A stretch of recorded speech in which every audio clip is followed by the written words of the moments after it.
sou um dos fundadores do Centro Cultural História que eu Conto. A história que eu conto nasce um pouco da minha história de vida.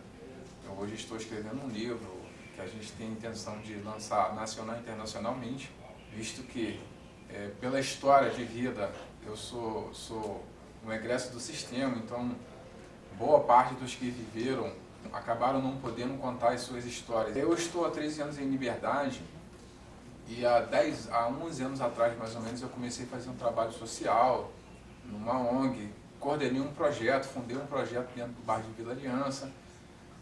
Depois de 6 anos na coordenação desse projeto, eu saí e aí em 2006, junto com mais 2 pessoas, o Jefferson e o George, a gente começou a pensar o Centro Cultural História que eu Conto.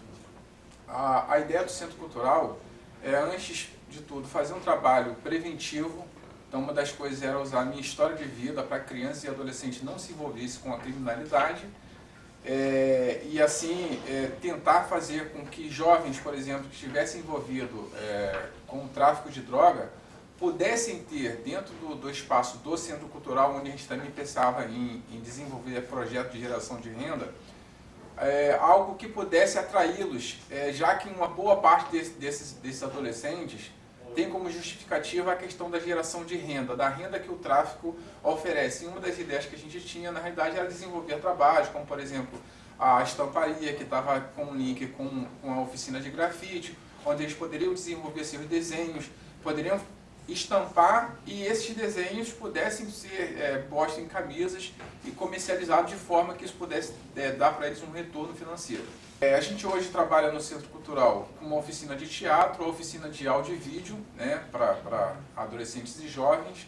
E uma das coisas que a gente se preocupou, isso desde o começo, desde a fundação do Centro Cultural, foi com a ideia de pensar no sistema penal. Por quê? Eu, como uma pessoa que esteve preso por 7 anos, estive entre os caras mais procurados do Rio de Janeiro pela polícia do Rio de Janeiro inteira. Então eu fui preso e condenado em 90 por sequestro. Eu entendo assim, várias coisas que foram faladas, estão sendo faladas no seminário, como a questão da cadeia ser a faculdade do crime, e eu posso assinar embaixo e dizer que é realmente isso.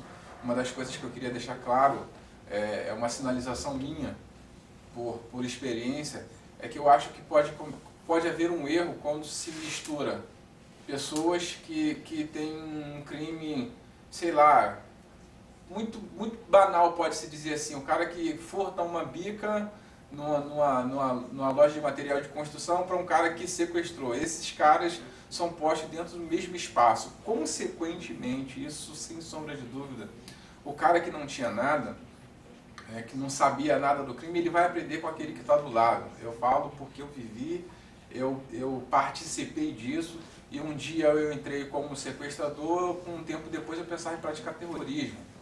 Então isso é uma coisa que eu acho que acontece muito.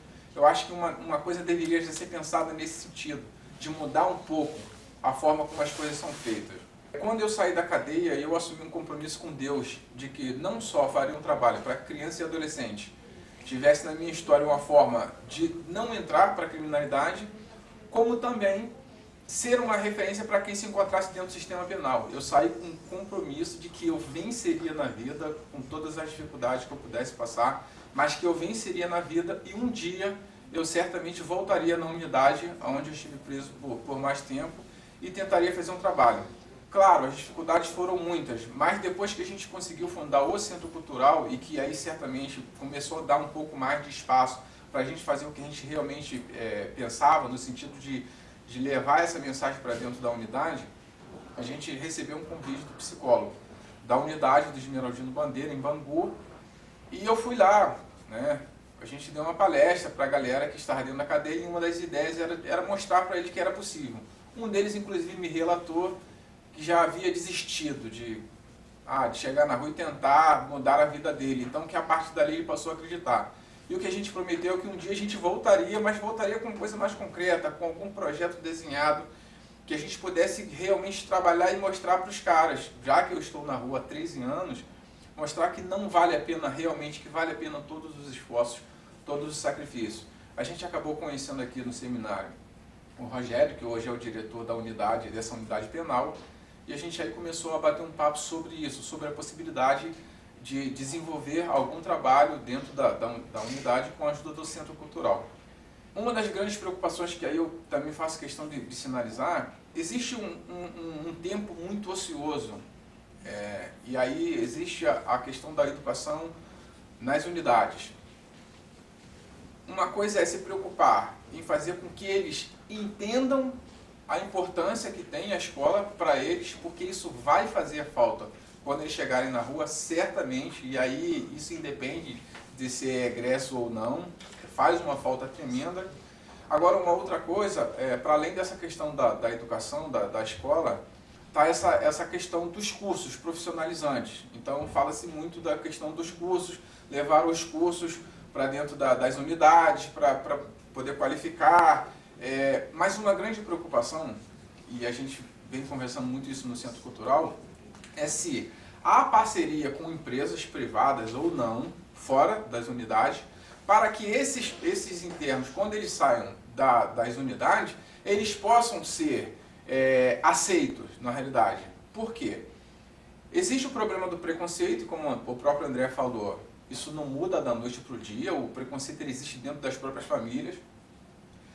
Mas existe uma coisa também que está relacionada à construção de vida de cada indivíduo, na verdade, que é o patrimônio de cada um. Então nós, antes de qualquer coisa, temos o nosso patrimônio família, esse é o nosso maior patrimônio. E aí nós temos o nosso patrimônio material, que é o financeiro, que é essa coisa da grana, do poder aquisitivo. Como é? Por exemplo, se eu nunca tivesse passado por dentro de uma unidade penal, não tivesse sido criado numa favela, tivesse nascido na zona sul da cidade com tudo que eu tivesse direito, construísse um patrimônio e simplesmente sem conhecer, sem saber quem é aquela pessoa, receber aquela pessoa dentro da minha casa, dentro da minha vida. Que segurança, que garantia eu teria de que esse cara não sequestraria alguém da minha família, não me sequestraria, não assaltaria, né, a minha empresa. Eu vejo isso, existe o preconceito, mas existe um medo muito grande. As pessoas, cada vez mais, estão distantes de Deus. O que faz com que nós entremos dentro de uma unidade ou entremos dentro de uma favela para desenvolver um trabalho, antes de tudo tem que ser uma confiança em Deus. É acreditar que não cai uma folha de uma árvore se não for da vontade dele. E o amor pelo ser humano.